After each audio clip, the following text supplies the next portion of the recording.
on, guys? This is Mr. Teej66's Movie Reviews. I am Mr. Teej66.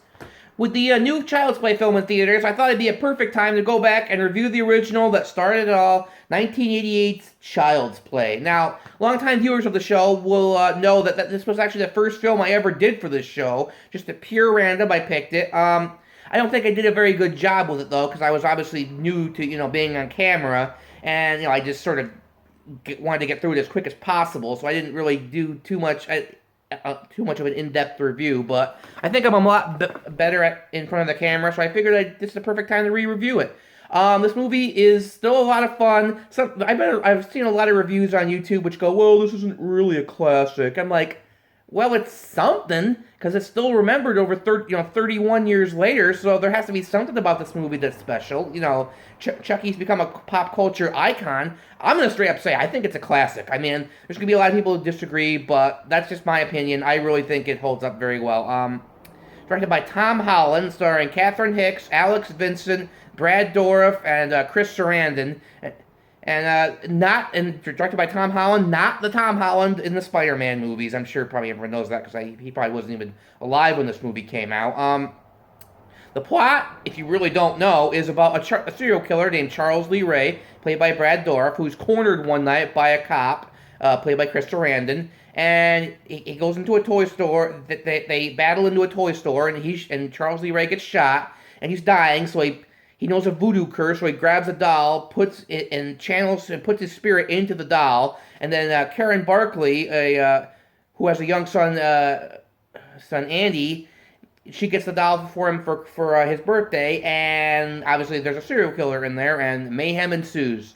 This movie still is pretty good, I think, by today's standards. The animatronics still hold up pretty well. It's a combination of animatronics and a little person in a suit, and that's running around for long shots, and you can kind of tell, you can obviously tell when it's a little person, but still, it's a very effective way to do it before CGI, so I don't really fault the movie too much. The animatronics are first rate. The only problem I had with it is lip sync is a little off. You can kind of tell it's, they hadn't perfected it yet, but by the second film, Kevin Yeager, who did the effects, got much better at his job.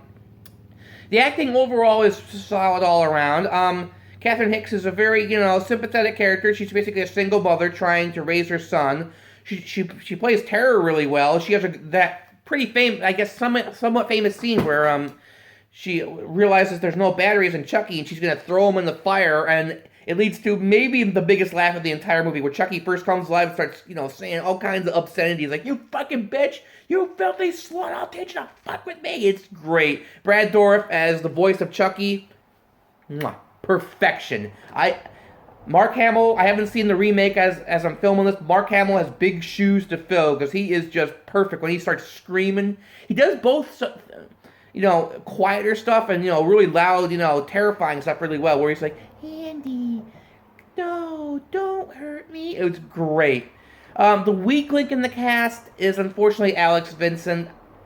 Some of his line readings are a little flat. I know he was like 6 when he did this movie, so I can't fault him too much for it, but I have to be honest, some of his writings were like, Aunt Maggie, I'm over here. Just this like flat, I couldn't help but notice it. I know he was 6, so I'm going to cut him some slack, but still, I have to say, some of his acting really isn't that great. Chris Sarandon does a solid job as the detective.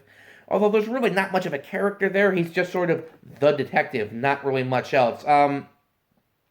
It's interesting, Chucky's not actually in this movie that much, or on screen, I should say. It's done with point-of-view shots to increase suspense. It kind of works, although that it's the doll. They try to almost fool you that it's Andy running around doing it, but of course, it's really the doll. But still, very effective use of suspense. I like the point-of-view shots of Chucky, or from Chucky's point of view. It feels kind of Kubrick-like, in some of his other films where he used long tracking shots. As I said, the animatronic effects still hold up. The score is really good. It's got this almost like synthesizer, like dun, dun, dun, dun, dun, dun, dun, dun, kind of mood to it, and they kind of kept that for the first couple films, even though the themes were different. So there was some consistency there. I enjoy all the sequels. Maybe I'll get to them one day. People say they go downhill. I still think they're all pretty much a lot of fun. Even the sillier ones, like Seed of Chucky, I still thought was, a lot of fun. Overall, I would still give this movie, like, probably I'd give it an 8. I really think it's a very well-made film.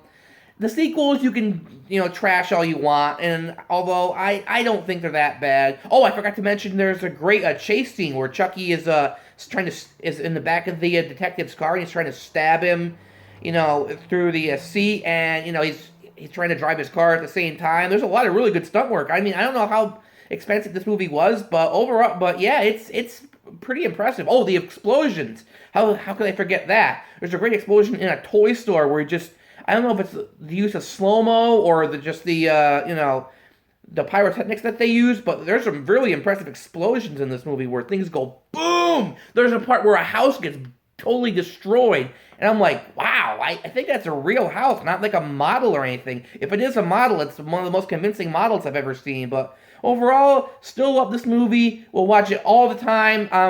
Hopefully I'm going to see the remake or reboot, whatever, today, and I'll give you my thoughts on that. But this is Mr. TH666, and I will see you next time.